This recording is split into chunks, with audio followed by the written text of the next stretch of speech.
Kembali lagi di Cerita Cinta Channel. Jangan lupa like, comment, and subscribe ya. Terima kasih.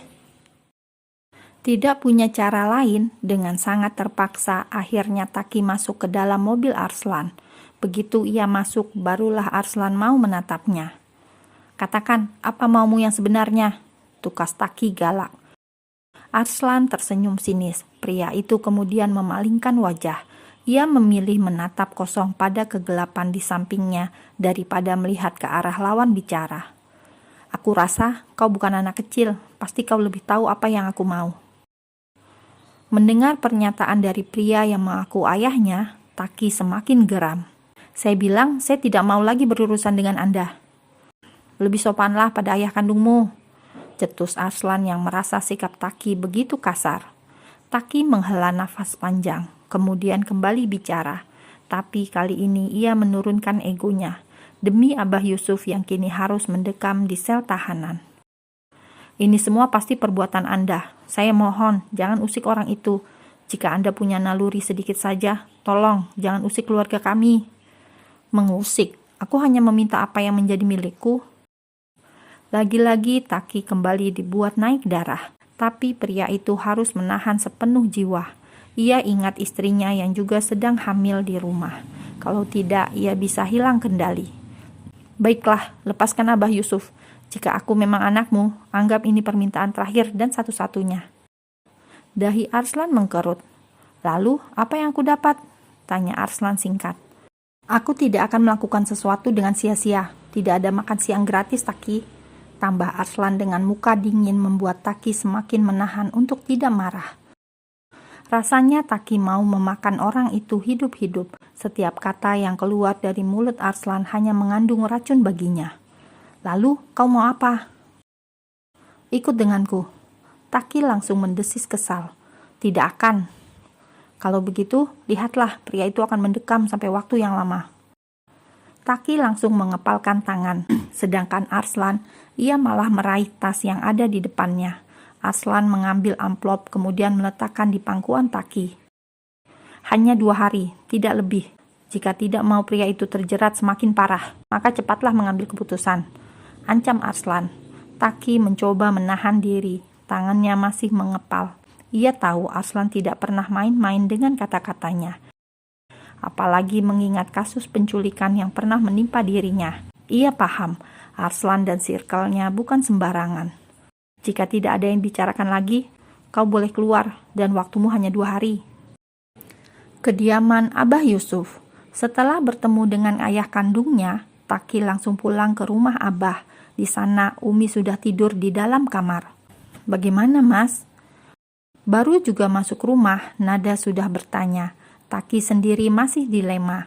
Ia kemudian berbicara serius dengan Nada, bahkan menunjukkan amplop yang Arslan berikan padanya tadi di mobil. Ia serahkan pada Nada agar istrinya itu bisa melihatnya sendiri. Sebab kali ini ia butuh teman untuk berbagi. Pikiran Taki sedang diombang-ambing layaknya puing-puing yang terseret ombak laut. Kacau, tidak bisa memutuskan sesuatu. Karena ia tahu karakter Arslan seperti apa. "Ya Allah, terus kita harus bagaimana, Mas?" Wajah Nada pucat saat melihat isi amplop coklat tersebut. "Jika mau Abah cepat keluar, Mas harus ikut dengannya. Kamu tahu, Nada, Mas tidak bisa. Tapi Mas juga tidak bisa melihat Abah lama-lama merasakan dinginnya lantai tahanan." Ada raut penyesalan ketika Taki berada di antara pilihan yang sulit. Nada melihat keputusasaan di wajah suaminya. Wanita itu kemudian meraih tangan Taki, menggenggam erat tangan yang selama ini menyentuhnya dengan lembut tersebut. "Penuhi permintaannya." Pandangan Taki langsung menajam. "Nada?" Pekiknya kaget. "Tapi kita pergi bersama-sama," ucap Nada yakin. "Maksudmu? Kau tahu dia bukan orang baik-baik." Taki menolak keras ide Nada. "Bukankah ini lebih baik daripada melihat Abah harus dipenjara?" Taki memejamkan mata. Mana mau ia menaruh istri dan anak-anak dalam kandang buaya. 2 hari kemudian, Abah sudah di rumah. Seharian ini keduanya murung setelah keluar dari tahanan. Kasus yang direkayasa itu rupanya cukup menyulitkan Abah. apalagi setelah tahu bahwa kebebasan yang Abah dapat adalah hasil dari sebuah barter. Ya, kini mereka akan sulit bertemu dengan orang-orang yang mereka sayangi. Di sebuah pesawat menuju negara bagian Amerika Serikat, Taki sedang duduk bersama Arslan, sedangkan Nada dan putri mereka duduk di ruang lainnya. Mereka seperti tawanan karena pergi bersama Arslan dengan banyak penjagaan. Alabama, Amerika Serikat.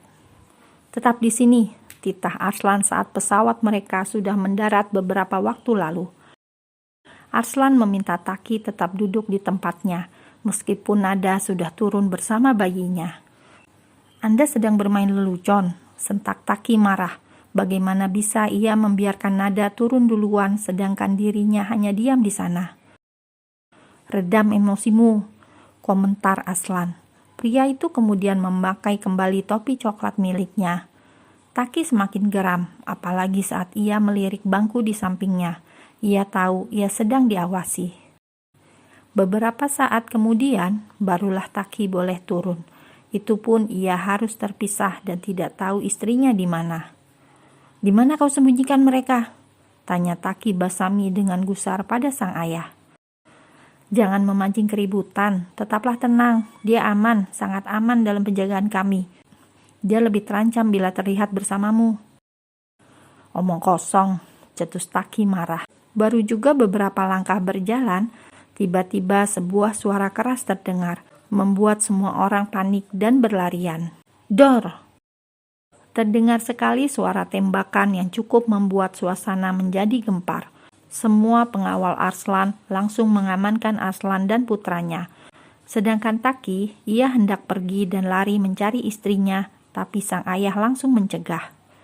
Kau mau istrimu mati? Ujar Arslan dengan marah. Kau yang sudah gila, kau membuat nyawa kami semua dalam bahaya. Kalau kau memang benar ayahku, harusnya cukup lihat aku hidup bahagia dan diamlah. Jangan membawa kami bersama-sama masuk dalam lubang kubur, sentak Taki emosi. Matanya mengintip di balik pilar besar. Banyak pria-pria mencurigakan yang mengincar mereka di depan sana. Mereka sudah mengendusmu sebelum kita kemari. Omong kosong. Arslan mengeluarkan ponselnya. Di sana banyak foto Taki dan Nada yang terpisah. Sepertinya foto itu diambil secara sembunyi-sembunyi. Kau bahkan menguntit kehidupan sehari-hari kami. Protes Taki tidak habis pikir dengan ayahnya. Buka pikiranmu, dunia ini terlalu kejam, tidak sebaik yang kau pikirkan. Arslan kemudian memperlihatkan pesan ancaman yang ia dapat beberapa waktu lalu. Klan lawan mengancam akan menghabisi putra satu-satunya beserta istrinya. Tidak mungkin, kau pasti merekayasa semua ini. Taki, jangan sebut namaku dengan mulut licikmu. Dor! Sebuah peluru melesat mengenai tembok di sebelah mereka. Kedua orang itu kemudian kembali bersembunyi, sembari para pengawal membalas aksi penyerangan tersebut. Seperti ini puluhan tahun silam yang terjadi. Aku meninggalkanmu dan ibumu, semua sama seperti ini. Taki menggeleng. Kau pengecut dan aku tidak akan sepertimu. Taki bangkit, ia hendak berlari, tapi tiba-tiba suara tembakan terdengar begitu dekat, membuat Taki berhenti. Langkah kakinya tertahan, sesaat kemudian berbalik. Bruk! Matanya menajam melihat Arslan yang semula berdiri ingin menyusul dirinya. Tiba-tiba saja ambruk dengan banyak mengeluarkan darah pada lengannya. Tidak, dia bukan ayahku. Dia hanya orang asing. Dia hanya seperti neraka bagiku. Dia hanya orang asing. Batin Taki melihat tubuh ayahnya sudah menyatu dengan ubin yang dingin. Hati Taki menolak. Akan tetapi ia melangkah mendekat tubuh yang sudah terkapar tersebut. Dia ayahku. Kau tidak apa-apa, bangunlah. Taki berbicara pada Arslan. Namun pria itu tidak merespon. Karena sesaat kemudian sebuah tembakan kembali lagi mengarah pada mereka berdua. Arslan mencintai keluarganya, tapi dengan caranya sendiri. Seperti sekarang. Ia mendorong tubuh Taki, begitu sadar kalau ada yang membidik mereka. Dor!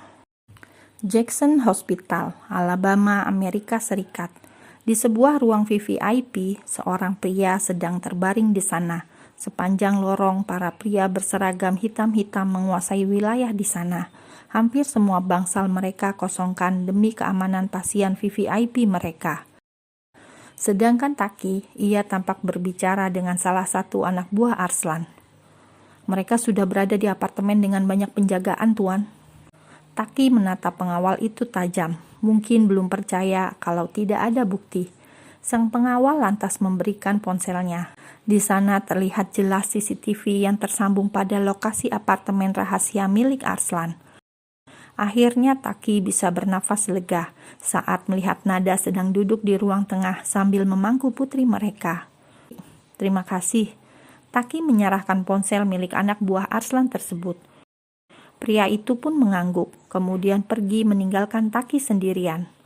Taki sendiri langsung masuk ke ruang rawat inap ayahnya ketika sudah memastikan istrinya aman. Begitu mendengar suara pintu terbuka, Arslan yang sudah bangun malah mengacungkan senjata tepat ke arah pintu. "Ini aku," ucap Taki. Arslan kemudian kembali duduk. Luka tembak tidak akan membunuh pria itu. Entah sudah berapa peluru yang pernah bersarang di tubuhnya. Demi keluarganya, Arslan rela menjadi perisai, pelindung bagi orang-orang yang ia cintai di dunia ini. "Aku salah sudah khawatir padamu." Arslan tersenyum getir saat mendengar komentar dingin dari sang putra. "Kau mau aku cepat menyusul ibumu rupanya." Taki diam. Ia kemudian penasaran penyebab kematian ibu kandungnya. Kenapa dia meninggal? Apa juga seperti ini? Taki melirik luka tembak. Arslan langsung murung. Pria itu kemudian menatap ke samping, di mana dia bisa melihat awan yang berarak di hamparan langit biru yang rata. "Dia wanita paling bodoh yang pernah aku kenal." Arslan mengambil nafas sejenak, kemudian melanjutkan ceritanya. "Dia mengorbankan diri hanya demi pria brengsek ambisius sepertiku," ucap Arslan dengan suara yang semakin lirih. Mendengar itu, Taki merasa sakit hati. "Lalu, mengapa kau mengorbankan kami? Mengapa kau seret kami dalam masalahmu? Bahkan, kau membuat anak yang belum lahir harus berlarian melawan kematian." Sentak Taki marah, sebab keegoisan sang ayah, nyawa istri dan calon anak mereka kini dipertaruhkan. Arslan terdiam. Otaknya yang encer mulai mencerna apa yang Taki katakan. "Ini bukan masalah bayi itu. Setahuku, dia bukan anakmu. Apa istrimu hamil?" tanya Arslan menebak. "Pikirkan sendiri." Taki yang emosi, ia kemudian berbalik. Ada perasaan campur aduk saat mengetahui penyebab kematian sang ibu.